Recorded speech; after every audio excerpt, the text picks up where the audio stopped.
Hello, everybody, and welcome to another edition of Lunch and Learn here on Adventures with Sarah. I, as always, am your hostess, Sarah Murdoch, coming to you live from Seattle on the west coast of the United States. And today I am joined via Zoom with my friend, Reid Coen. Hello, Reid. Hello, everybody. So Reid and I have been collaborating together for quite a number of years now, but actually I've known him for about, more than 20 years. We both started out as tour guides for Rick Steves, and we both worked there over 20 years. And then we decided to kind of raft up and work together, and he nabbed me and took me off to Thailand and hooked me on the idea of adventurous travel. And ever since then, he and I have been collaborating on some of these really fantastic adventures to Cambodia and Morocco and Israel and Egypt. And I've ridden more camels than I ever thought I would in my life. Thank you to Reid. Excellent. So today what we thought we would talk about is that Reid is an expert in travel in Europe, but he's also an expert in travel beyond Europe. And I think that's a thing that we should talk about, because a lot of people, Americans in particular, feel very comfortable going to Europe, but maybe they've never even considered leaving Europe. And where do you even start? And that's sort of a scary idea, to go beyond the more familiar destinations. And Reid has gone everywhere, and he has a lot of war stories. I've heard a lot of fantastic stories, not just from him, but also from his tour members who've traveled with him for a number of years. So I thought it'd be kind of fun to talk today about what is the way that we should all think outside of Europe? How can we begin? Where's a great place to dip our toes in? And what are the great adventures that are out there awaiting us? So I often call Reid Indiana Jones. So there's a reason for that. So Reid, tell me, what started your love of travel? Oh gosh, my love of travel. I went to Bible school in Europe when I was 19 years old, and I'd grown up in a small Midwestern town, Carthage, Missouri, 10,000 people, salt of the earth, Midwestern values. And then I went to Germany for 9 months, and I like to say that it didn't broaden my horizons, it exploded them. And like everybody, or like many, I just kept going back to Europe year after year after year. But that sort of second level of horizon expansion when I stepped outside of Europe, when I decided to go beyond the bounds of the Western world. And my first real exposure to that was an around the world trip that took us the better part of a year. My ex-wife Julie and I left Seattle and worked in Switzerland for a while. Then we did East Africa, India, Nepal, Thailand, Indonesia before coming home again. So that, I wouldn't say that it exponentially expanded my horizons, but it was another big bump like that first one when I started at 19 years old. So stepping outside of Europe added another layer to my travel resume, I guess you'd say. So you've been traveling then since you were 19. So that's a number of decades. So I won't reveal how many decades, but some. 4, you can say it. So what is it that attracted you to the idea first of taking groups to places outside of Europe? Well, a little bit of history here. Those of you who've traveled with me know that I'm a bit of a history nut. Back in the 60s and the 70s, Europe was an exotic, scary place. People didn't speak English. You weren't supposed to drink the water. The only people who traveled to Europe back in those days were sort of through the gutter backpackers, or people who had real money and could hire translators and private drivers, et cetera, et cetera. There was no real middle-class tourism to Europe back in those earlier decades, 40 and 50 years ago. And then people like first Arthur Fromer, I think, who wrote Europe on $5 a Day. And then, quite frankly, Rick Steves came along and they demystified Europe. And they made it seem safe and approachable, and European middle-class tourism exploded. Well, I think that's where we are with the rest of the world. People see it as more exotic, as more scary, and nothing could be further from the truth. I mean, certainly there are dangerous places in the world that you don't want to go, but in general, the rest of the world is as safe and engaging and mind expanding as Europe, if not more. I mean, because let's face it, when you go to Europe, you are you're visiting the place of our own roots, right? It's a instructive, mind expanding experience, but it still is very Western.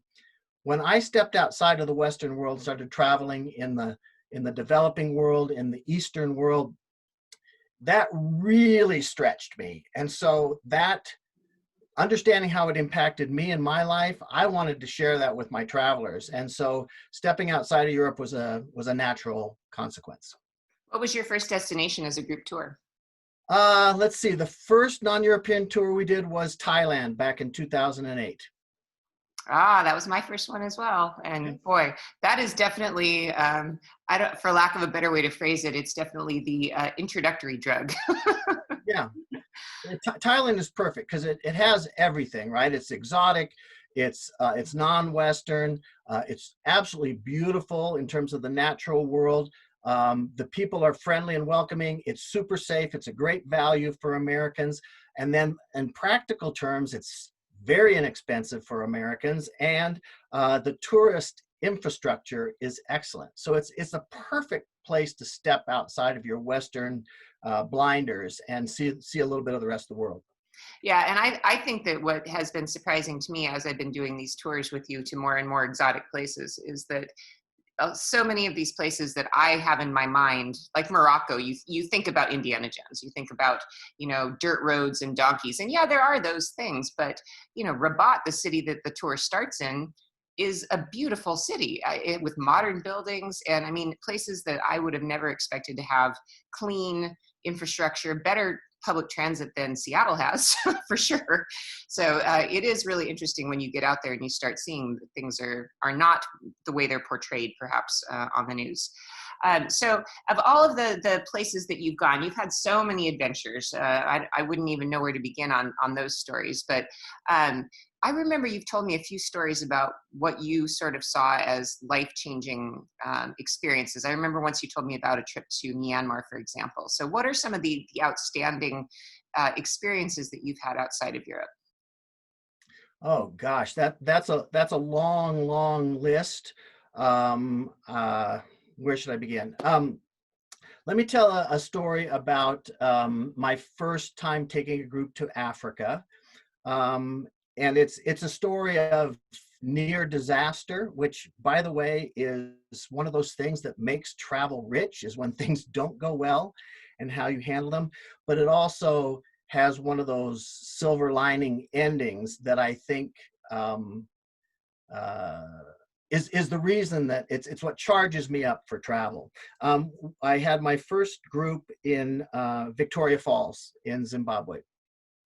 And in one of those serendipitous happenings in travel, it just so happened that my group was arriving the day after a full moon. At Victoria Falls, the day before, the day of, and the day after full moon, they have a special opening of the park for you to go and see the falls by moonlight. They call it the moonbow experience or something like that, because there's a time of about 20 minutes where the moon hits the spray of the falls at just the right angle, and it creates a rainbow, but a rainbow that's been created by the moon. So there's a moonbow. I'm all excited about this. I've been telling the group about it. Robin, you were with me on that trip, weren't you? Okay, she's shaking her head. So anyway, I'm all excited about this. I've bought some champagne. I put it in my backpack. I'm anticipating this wow moment of travel. And we go, and there's a huge crowd of people outside the gate. And it turns out that it's one of the rare cloudy nights in this part of the world at that time of year. So they're not even sure it's going to happen. But eventually they open the gates. The clouds have cleared enough. We go in, and the park ranger gives the most hurried, unclear explanation you can possibly imagine, and basically says, try to keep up with me. And he races off into the dark on these, and you need to understand, in this little park it's Victoria Falls, everybody knows about the waterfalls, but it falls into this very, very steep but narrow gorge. And the park is on the opposite side, opposite the falls, but there's cliffs everywhere. So he's gone running off into the dark, and there's trails that crisscross throughout the jungle there, most of them ending up somewhere along the edge opposite the falls. Very quickly, all it takes, it's like getting caught behind a big truck on a 2-lane road, right? Very quickly, most of the group of maybe 100 people, of which 25 are with me, get separated from the guide. 5 or 6 people make it all the way out to the point to see the moon bow. Everybody else kind of is wandering around in the dark. So it's basically a bust, except for those 6 people. When we all regather and sort of lick our wounds and say, okay, that was a waste of time. Nobody sees anything because oh, by the way, the clouds opened up. They were open for like 10 minutes. If you happen to be lucky enough to be with the park ranger, you saw a little bit of the moonbow, and then it socked back in. Nobody saw anything. Plus, you get completely drenched, right? The spray from the falls is like the most torrential rainfall you've ever endured. So we gather back on the bus. We do our buddy check. I believe all of our participants know what that's all about. And we are missing someone. So we call the hotel. She hasn't gone back to the hotel. We figure somehow she's gotten lost in the dark. So the park ranger, my local guide, and I, just the 3 of us, go back into the park to look for her. Long story short, they find her in the dark. She was smart enough to stop wandering around after a while and just sat down, knowing that we would come and look for her. We found her. We got her back safely. All's well that ends well. And by the way, I need to add into here, she has continued to travel with Imprint tours, even after that experience. And tragedy is averted. The silver lining here, by the way, this may be the first time some of you have heard this. When I went into the park, we divided up the park into 3 sections, and I took the section that was nearest to the entrance where the statue of Livingston is. And I went looking in that area, and when I got to the viewpoint to the falls there, the clouds had cleared off again. So my personal first view of Victoria Falls was under the light of a full moon. It was beyond magical. The only negative was I really didn't feel comfortable going back and sharing it with the rest of the group who would have missed out, who had missed out on it. So I've had to keep that sort of secret for maybe for all these years. So some of you will have to let me know if this is the first time you heard that. So I personally got this absolutely spectacular magic moment that emerged out of a potential tragedy. And that to me is what travel is all about, is being ready to roll with the punches, being ready to not be put off by some torrential rain or missing some expected experience. And the reward was serendipitous in this case. That's so cool. And, you telling that story, it just reminds me of all of the experiences that, I've had traveling with you, and I've had traveling doing Imprint tours, that there's a lot more uncertainty, I guess you can say, when you leave the Western world, but the magic is tenfold. I don't know what it is. There's something absolute. I mean, I'm thinking about laying on the beach in Thailand, and sipping a pina colada. There's all kinds of the cave we go through to go into the little hidden beach. There's Right. all these really magical experiences that you wouldn't have other places. So, yeah, you've got an awful lot of these great stories. So I think I'm just going to let you go. Tell us another story. Well, I think you asked me to tell a story about sort of some life-changing events, and I've actually thought of a better one. This goes back to that first round the world trip. Julie, my ex-wife, and I were in Rajasthan in India, in a temple called Ranakpur. Those of you who've been to India with me, we visit Ranakpur on our way up to Jodhpur during the tour. Anyway, we arrived in Ranakpur. We visited this beautiful Jain temple, and while we were there, we were sort of, I'll say, befriended by one of the priests there. He sort of approached us. He spoke English quite well. He took us around. He took us into the bowels of the temple and showed us where he did his meditation. He just kind of took us under his wing. It was one of those great cultural connection experiences. But the part that I wanted to share, I guess I need to back up with a little bit of backstory here. You know, I already mentioned I grew up in Southwest Missouri, conservative evangelical family, right? And when I went to, I think I mentioned too, my first trip abroad was to Bible school. So that just gives you the idea of my background. I'm now in my mid-30s when I'm traveling in India. And part of what this connection with this priest provided was he invited us to attend a ceremony at the temple that night. I mean, by then all the tourists have gone home, so it's me and Julie and a bunch of Jain Hindu worshipers in this temple. The temple is only lit by candles. There's incense. There is music that is decidedly non-Western. You know, it's rhythmic drumming, a little bit of cymbal. There's a very sort of chanting, sort of meditative timbre to the music. And I had what I have said for years since, probably the most transcendent moment of spirituality in all of my life and in all of my travels. And it opened up the world for me. It made me understand that that you have to take a broader view of the world. I don't want to get into religion. I don't want to offend anybody. But this changed my spiritual course as well as my recreational travel course. So this is the kind of life-changing impact that I think travel is all about. And there's no way I could have had that kind of experience in Europe. Don't get me wrong, when I walked into St. Peter's Basilica the first time, that was a transcendent experience as well. But this one was one that changed the direction of my life in a significant way. Let's see, lots of stories. One thing I just wanted to add is that I think that one of the reasons you and I get along so well in our business and the way we think is that because you and I started guiding for Rick Steves 20 years or more ago, back then Rick Steves was really kind of a scrappy company, and we stayed in trashy hotels, and we had we had toga parties, and we did all kinds of crazy weird stuff because Europe was a little bit grittier place even 20 years ago.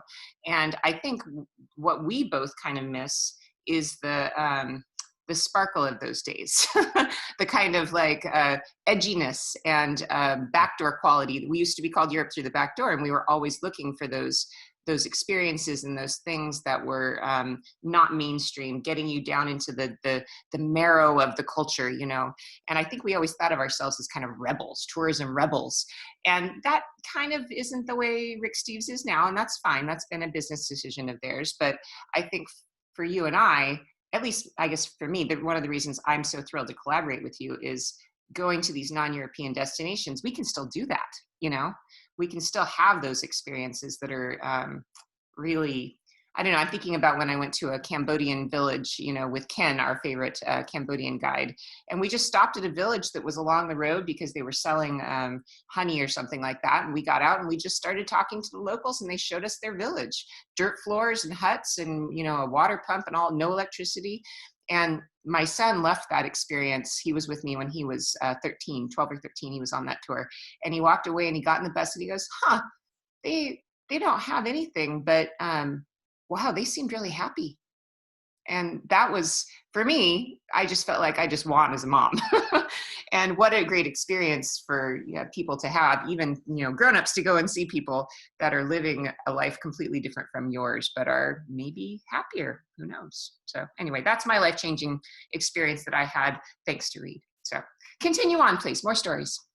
Well, I've also realized that the best stories that I have to tell almost inevitably begin with some disaster or near disaster, which, by the way, I think is so instructive. It dovetails exactly with what you're saying, that traveling close to the ground and allowing for things to not necessarily go perfectly are what really can make a travel experience exceptional. I'm going to take us back to Africa.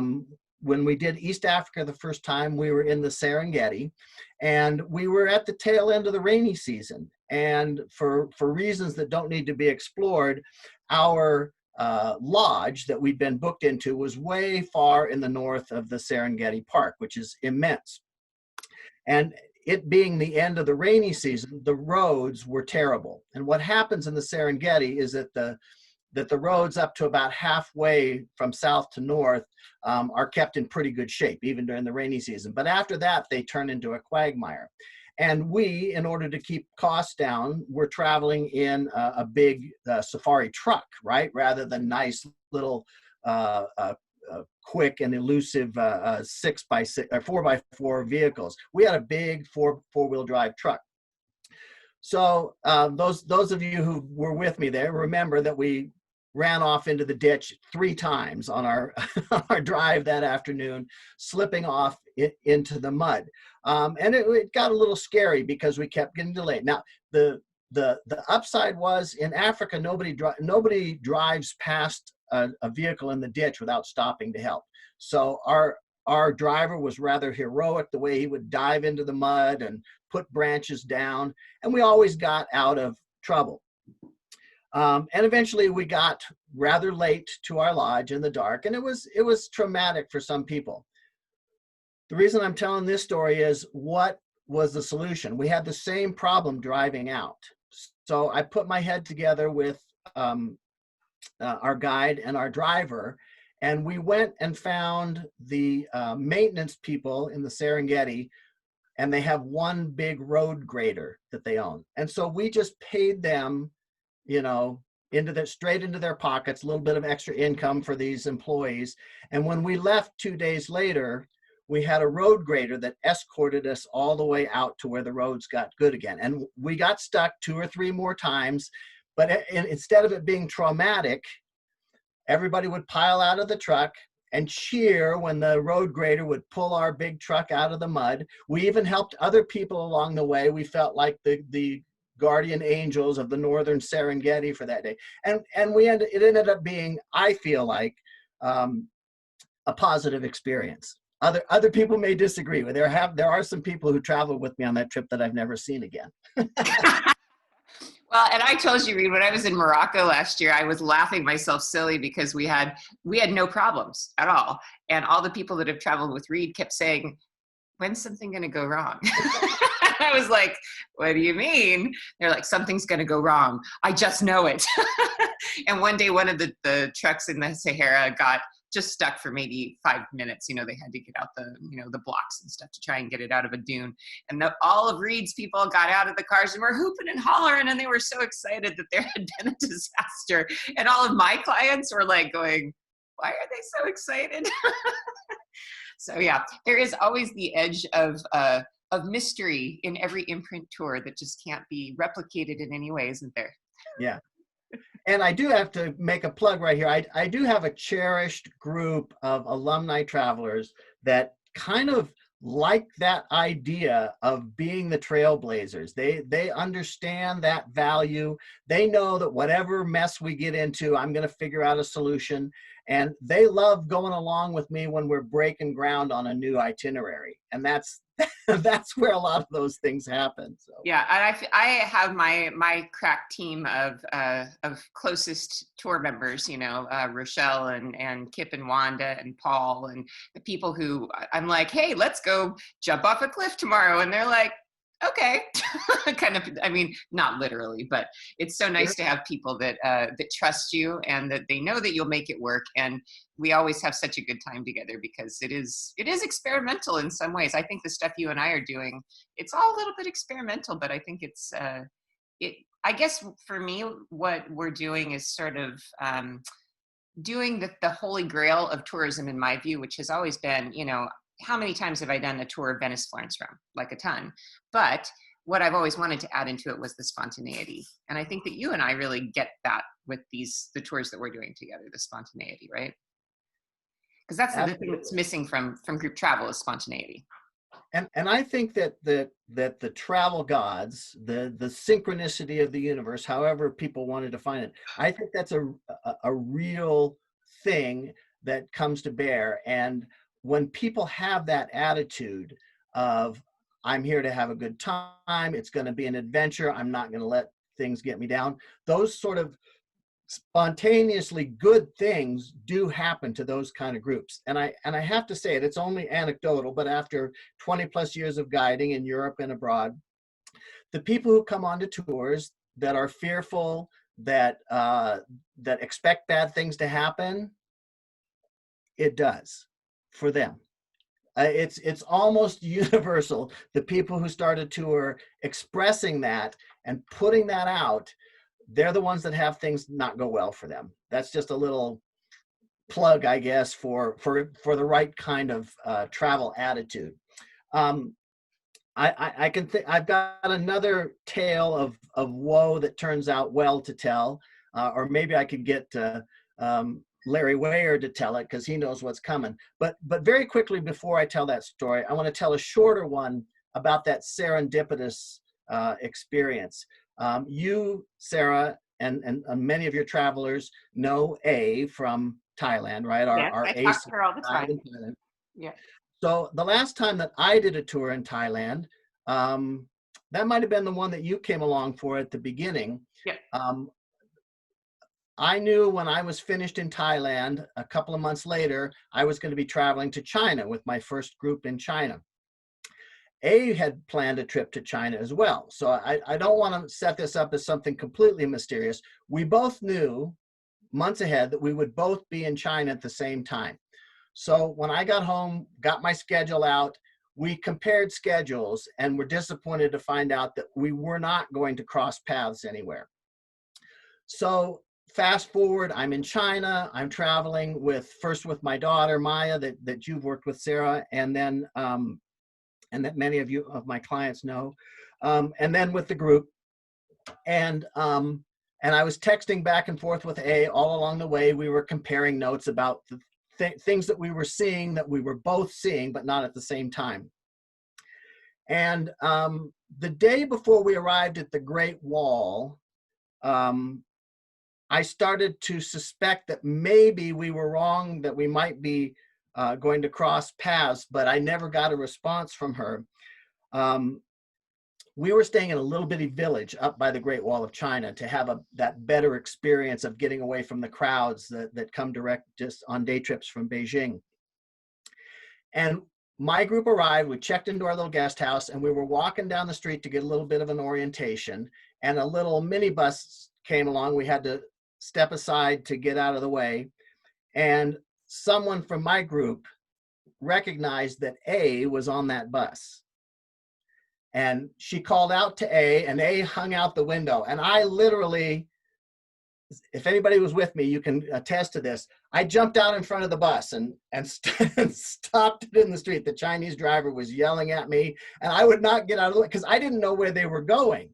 I thought they might just drive right through and we'd never see them again. So I made them stop until A could get off the bus and greet everybody in the group. And it turns out we were all staying in the same village. So she came and had dinner with my group, and you know, half a dozen of those people knew her from Thailand. Anyway, those kind of experiences where, you know, there's more than just random chance to that, it seems like to me. And I've had that kind of experience many, many times on trips. So I wanted to quickly share that one.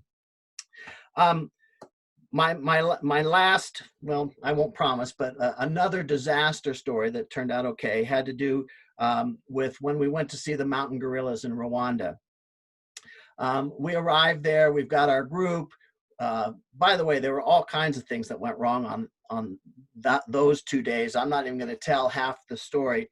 But we found one of the things that happened was instead of all going up in the same morning, we had to go on 2 separate days. Not a big thing to overcome. So I go off in the morning with my half group. Everybody sees the gorillas, which is, by the way, one of those top 10 travel experiences for anybody. Certainly it's in my top 10, just being close to those mountain gorillas. I actually had a juvenile gorilla Two of them were sort of wrestling and tumbling and rolling down the hill. And our guide asked, quickly said, get out of the way. But I didn't move quickly enough. And as they sort of tumbled by, this sort of teenage gorilla just reached out and smacked me on the bum. What an experience, Got hit on by a gorilla, Reid. A wild gorilla. They're so acclimated to human contact. It's an exceptional experience. But I digress. When I arrived back at the hotel, my brother, who was with me, my brother Neil, said, we got a problem. Turns out there's a law in Rwanda that you have to be 15 years old in order to go into the park and see the gorillas. Don't know the reason for the law, just that it's a law. Well, Larry, who's tuned in today, had his 13-year-old granddaughter with him. So we spend the afternoon trying to find a solution for this. And by the way, I've raised my daughter Maya, who's aspiring to be a tour guide and works for Rick Steves. I've always told her, no matter what goes wrong, there's always a solution if you just give yourself enough time. Well, I won't tell all the details, but we could not come up with a solution. I actually had to go down and tell Larry's granddaughter and her mother that she was not going to be able to go. I can tell you clearly that was the worst moment I have ever had as a tour guide, as a tour director, was having to tell that little girl that she couldn't go. But I'd say within half an hour, 45 minutes, Larry came. I don't remember if you came knocking on my door or not, Larry, but the rub was trying to get them. We thought of all sort of partial solutions, but they always kept falling apart. And Larry came to me and said, if it was a matter of money, he'd be willing to spend to purchase a new plane ticket to fly back to Nairobi, where the rest of the tour was going to commence. And the light bulb went on for me. I'm not telling this very well. Don't worry about the details. That was the thought, the brainstorming idea that opened up the door for the whole solution. So the next morning, we sent Larry and his granddaughter in a hired car to the border of Uganda. We paid for them to have gorilla trekking permits to see the gorillas in Uganda, to pay for their visas to get into Uganda. So we sent them over the border to Uganda. They got to see the gorillas on that side of the border. They didn't have the same restrictions over there. And then we had to buy them new tickets to get back to Nairobi. And I'm not tooting my horn about spending the money here. I'm just saying that's the best money I've ever spent as a tour director, right? That we came up with this solution.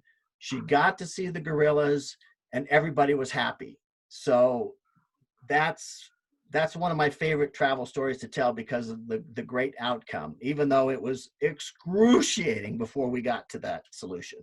Well, and I think that for me, working with you has been such a revelation because for years, both of us working for a big corporate tour company, we can't make our own decisions. We have to call, we have to ask permission, we can problem solve small things, but big things we can't. And it's been such a revelation to me working with you, like when, I had a problem in Thailand last year with the boats taking us out to the islands. I'm like, all right, I'm going to just spend a whole lot of money right now because that's my decision.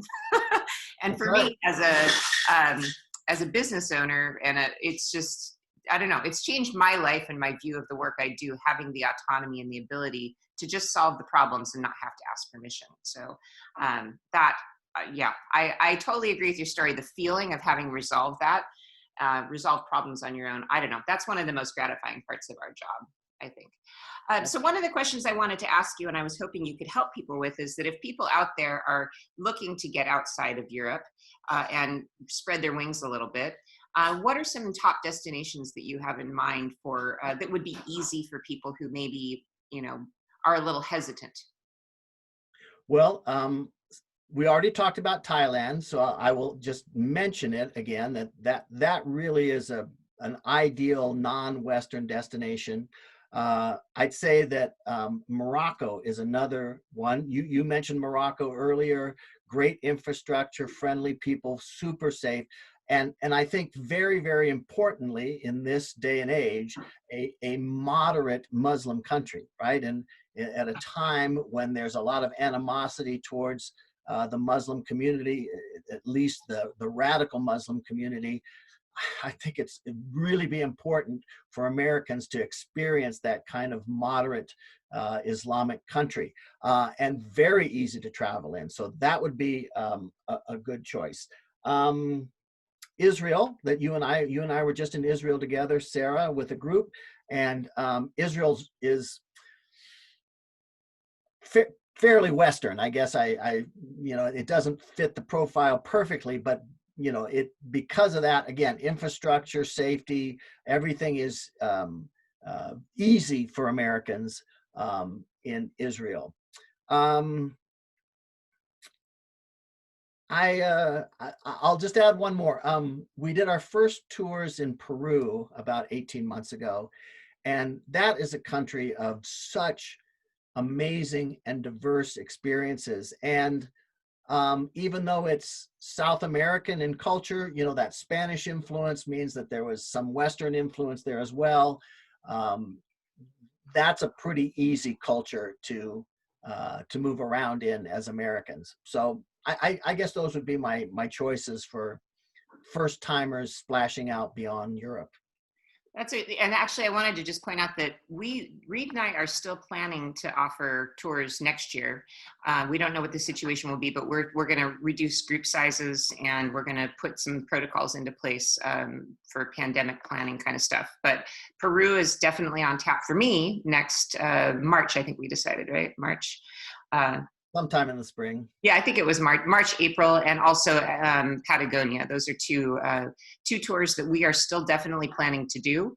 And just out of curiosity, could you quickly explain this idea of a provisional reservation that we are thinking about? Oh, sure. Yeah. I mean, I was trying to find a way to allow people to express their interest in travel, and for us to gather enough data to make good choices about what tours might be viable in the future. Imprint Tours is still pretty small, and occasionally I make a misstep and schedule a tour that doesn't garner enough support, and we have to cancel it. And I hate doing that. So anyway, with the current pandemic, obviously nobody is spending money to go right now. So I implemented this provisional reservation.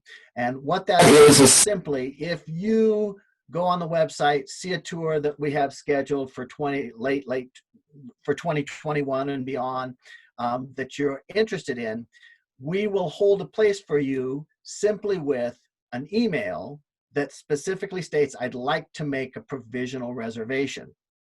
You go onto the tour roster, you sort of have the right of first refusal on that tour. Then at some point in the future, when the pandemic is resolved, when we all feel comfortable traveling internationally again, when we see that specific tour is viable, we launch the tour officially, and then anybody who's on that provisional reservation roster has the right to claim those seats first, above and beyond, before anybody else.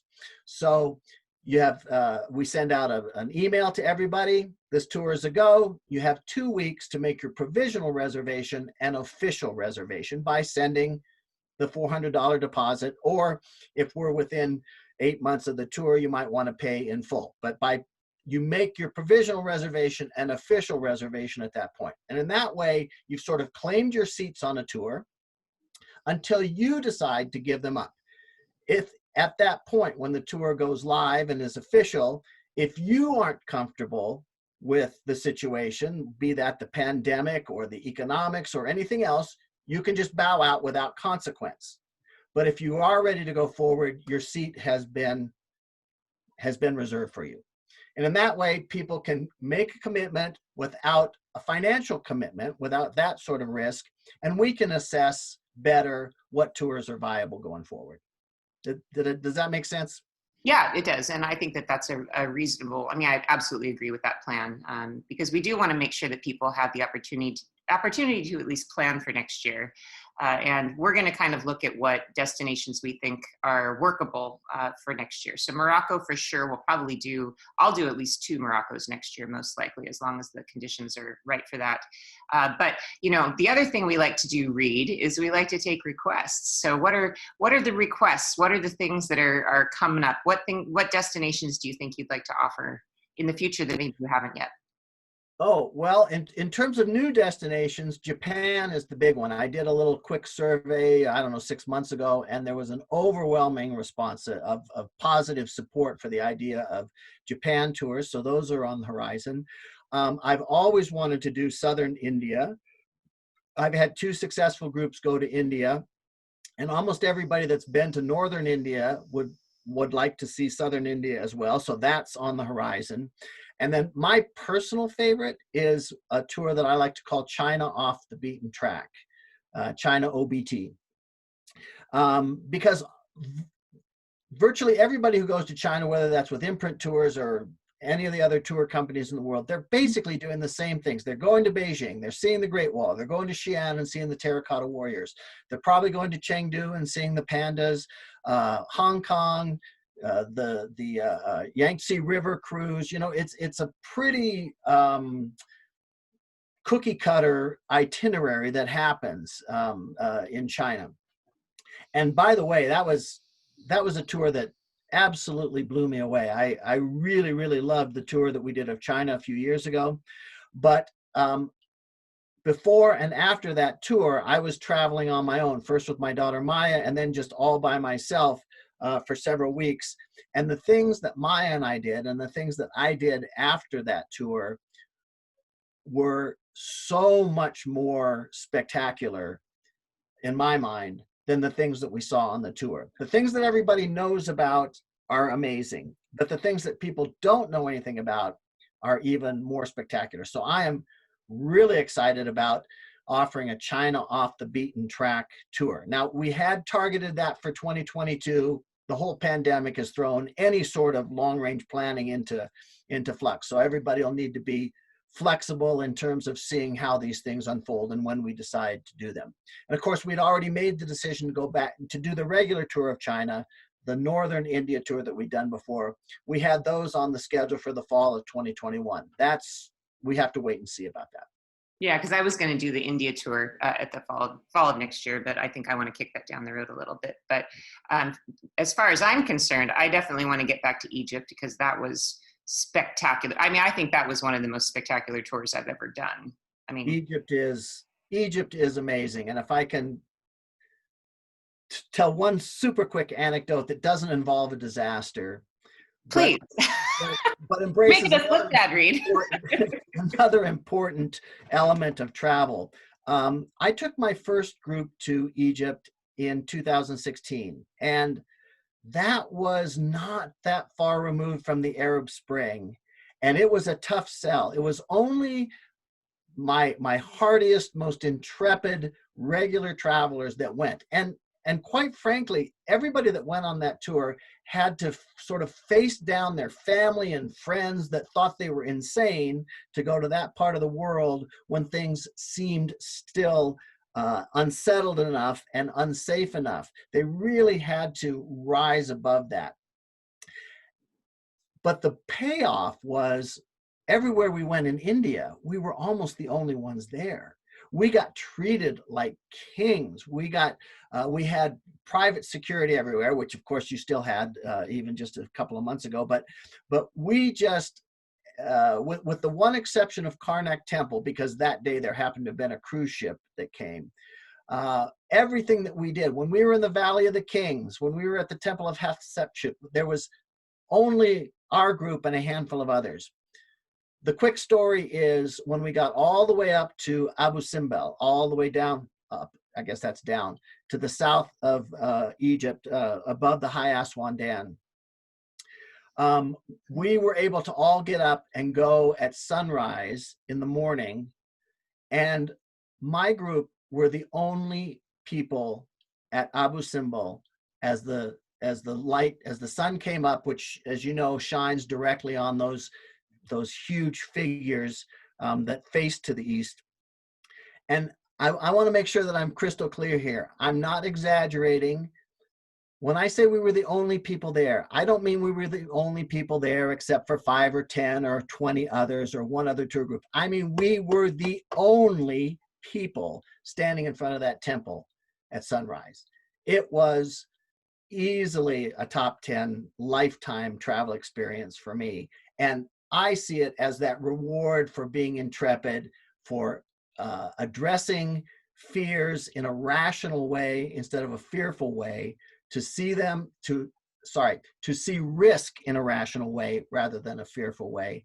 That was the reward. Well, and I've been thinking a lot about that too, because, you know, during the beginning of the pandemic, that's when I was in Egypt, and we ended up having to cut short the tour and come home because we couldn't get into Jordan. But we had the same thing at Abu Simbel. We were the only bus in the parking lot, and that parking lot, I think, could have taken 300 buses. Yeah. And it was absolute magic. And, you know, I know that we all need to be cautious. We all need to be thoughtful about our travels and all of that kind of stuff. But in the next year, if you choose to travel, this is going to be the most marvelous opportunity, because you're going to have everything to yourself. Right.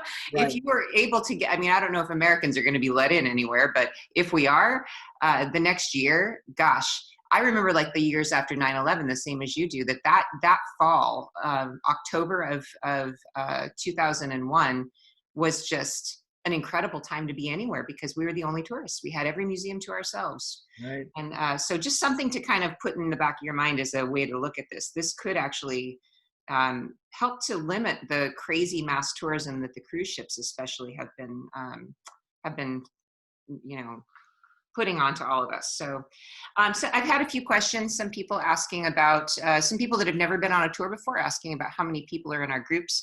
Often we have up to 26 people, but I think that Reid and I have decided that we're going to really adjust that. We don't have exact numbers yet, but we're gonna look to probably maximum 20 going forward for the next little while, to make sure that everybody has 2 seats on the bus to respect social distancing policies. So this isn't, we don't know for sure, but this is where we're aiming to. On the tours that I do in Europe, I aim for much smaller groups. I do only about 10 people. So they're real small groups. The economics of doing the more exotic tours require that they are a little bit bigger, but definitely smaller than mainstream tours. And I also just really want to stress that the thing that I think Reid and I do best is getting to know the local culture. I mean, I think, and we actually craft these itineraries ourselves together. He and I work on these. We decide what we're going to do. Nobody's telling us what to do. And that's what's right. Super exciting. I love that kind of opportunity to craft an itinerary. So what I'd like to do, since we have about 10 minutes left, is I'd love to just open this up, and I'm going to do something crazy. I'm going to unmute all of you. You're now unmuted, so be careful. So if anybody would like to chat with us, go ahead and ask Reid a question. Here, I'm going to mute myself. You're going to mute yourself. Does anybody want to have, yeah, hello.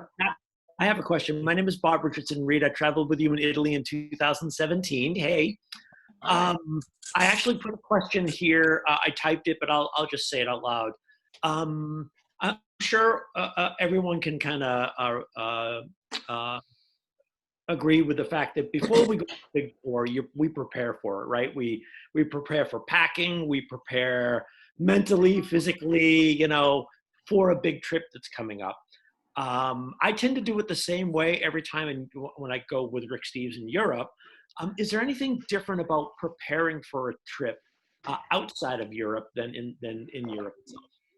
Yeah, there's a couple of obvious things. First of all, a lot of places that we go, the CDC will recommend certain inoculations that you don't have to think about in Europe. That's a big one, and it is something that you want to think about ahead of time. Also, many of our non-European destinations require an entrance visa. And I'm happy to say that I'm partnering with an internet visa company that everybody will be able to just click on a link and get their visas ahead of going to those countries that require it ahead of time. Otherwise, I would say that sometimes the packing is a little bit different, and we have a packing list for every country that we do.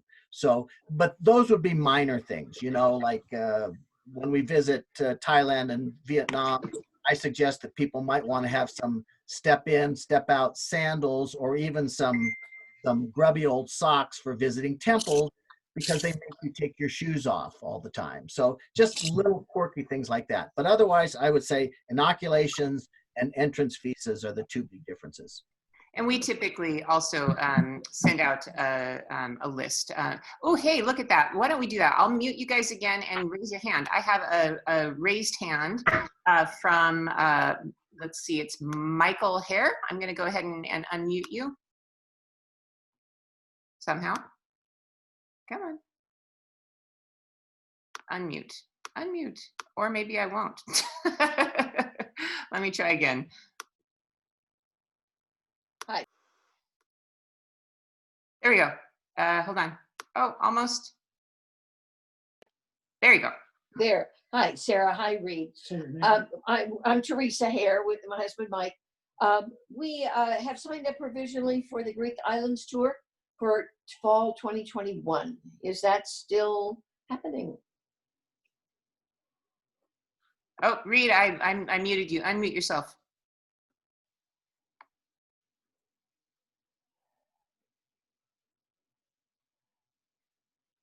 Do you need me to do it?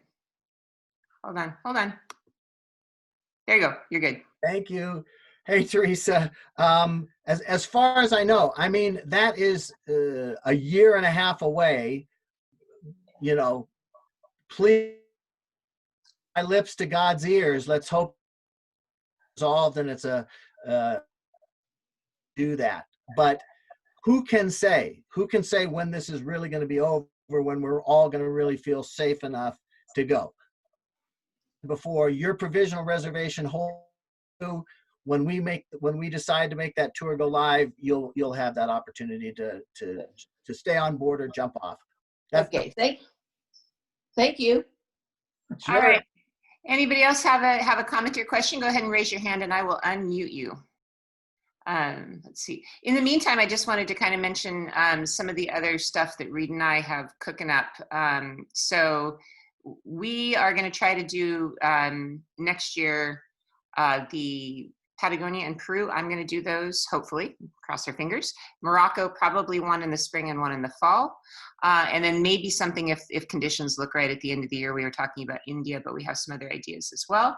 And the following year in 2022, my big project, which we just talked about, is that I'm going to do a Southeast Asia dance. So it's going to be starting with the Thailand tour.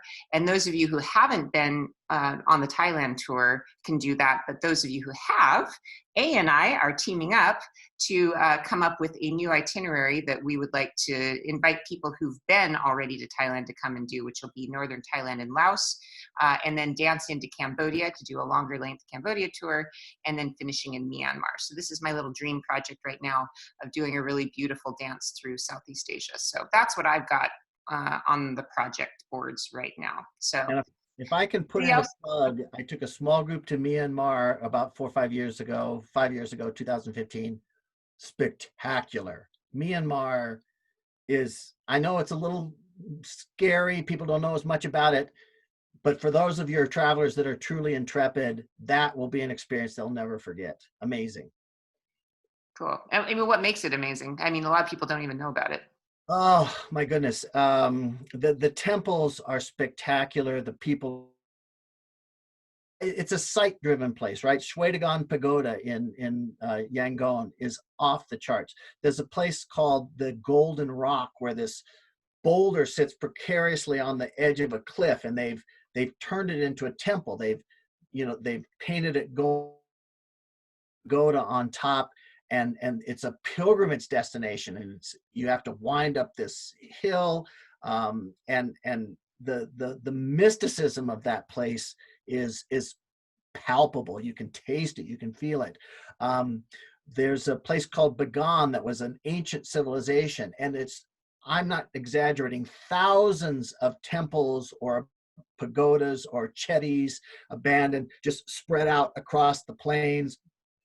And that's the best hot air balloon experience I've ever had. The Valley of the Kings and Queens in Luxor was a close second, but the best hot air balloon experience ever is in Bagan. And then the little, we did, I think, just 6 days, and I think it begs 10 at least. The town of, I can't pull it out of my memory right now, but we went to this monastery where all the monks line up with their bowls to come and collect their lunch. It's there's a Buddha where they rub gold leaf on it, and the Buddha is almost unrecognizable because it's this big bumpy knobbly thing from millions and millions of supplicants coming and rubbing their gold leaf on it. And I can go on and on and on. There's just things there. Many of you have seen the big reclining Buddha of Wat Po in Bangkok. Well, there's a big reclining Buddha about the same scale in Yangon, but it's porcelain white. Just amazing, just amazing. Go look at the gallery on the website. You got me all fired up now, Reid. Every time the Reid and I talk and we start planning, he starts telling me about all these amazing things, and a lot of them I've never even heard of, and I'm like, sure, let's do that. Because I just trust that Reid knows what he's talking about, and he always does. So there's a big wide world out there, folks. Get out there and see it. It really is. So, well, thank you so much, Reid, for joining us today. It is always inspiring to talk to you, and I'm always like putting together my list of, I don't know how long this partnership of ours is going to last. It's got to last at least 100 years because you keep throwing new cool things my way. And I'm like, yes, let's go to see the turtles in the Galapagos. So he's always gotten me fired up about travel outside of Europe. And I hope that you guys also out there are getting inspired to try and step out of your comfort zone, because let me tell you, it has absolutely changed my life. And I can credit Reid with being the person who has changed my life the most significantly in the past 5 years, because I'd have never done the stuff I'm doing now without him. So I hope that you guys can join him or me or his brother Neil or any of our other collaborators on a tour in the future. And Imprint Tours, it's going strong still, right? Absolutely. Well, we're all on pause right now, but we're making plans to be reopened again, but not before everybody is safe. That's safety is job one, but when it's safe to go, we're going to be ready. Absolutely. Somebody's asking, do we ever do smaller groups of 5? And yeah, actually, I would be willing to do private groups. So if you guys are interested in doing private groups, you can certainly talk to me and we can arrange them as a smaller private thing. But also, I just wanted to put a pitch out there, not just for our business, but for all travel businesses. If you have a standing reservation with us or with any other small travel company, I'd really like to encourage you to postpone rather than cancel your trip, because small business owners like us we'd really appreciate it if you would do that. We have backup plans to postpone tours that we already have on the boards. And I'd really like to encourage you guys all to do that so that when you are ready to travel, we're still here for you. Because I know Reid and I both want to be here for you when travel starts up again, don't we? Absolutely. I do want to offer a caveat here that's not often understood from the public side of things. When it comes to tourism and costs, everything is in the size of the group. It is it's much more expensive to try to arrange something for a small group. So those of you who would like to travel with a small group, more power to you, but it's going to be much more expensive. It's the power of collective purchase and shared expense that makes a bigger group where we can bring the price down and offer better value. But that is to say that I think that next year, if people approach you with groups of 5 or 6 or family groups, you definitely can arrange a tour for them wherever they want to go. Oh, sure. Absolutely. Yeah. Yeah. Which would be great. If you guys want to do Thailand, if you want to do anything in 2021 that's your own private group, Reid and I both are available to help plan that stuff if you want to do that. With us, without us, we can also just set you up with local guides and that kind of stuff as well. So anyway, we could keep talking, but I'll leave it there for now. Thanks again, Reid, for joining me and always being my co-conspirator. And thank you, everybody, for tuning in today and listening. I'll go ahead and post this on my Facebook page if you'd like to revisit it, also on my YouTube channel. So I'll see you guys back here on Monday. We're going to have another coffee chat on Monday. And I haven't decided on my guest, but it'll be somebody very exciting. I have 2 or 3 people in mind. And then we'll have another lunch and learn next week as well. So Mondays are going to be just an interview style coffee chat. Fridays are always going to be a more interactive lunch and learn with people that we know all over the world. I'm hoping to get Hoda put an A on here too. Who are, Hey, can I say hi to some people? yeah, go ahead. Kathy Huskin, hi. Carol and Carol Blackburn, I see you. Eileen, hi there. How fun. Hang on, I got Rand and Joyce, I saw you already. Martha, I didn't see you before. Hi there. Oh, and Robin, hi Robin. Laura Wharf, oh, thanks for tuning in. It's great to see you. Who am I missing here? Robin, I saw you before. George, I know I missed a few in there anyway. Thanks for coming on board, you guys. Thank you.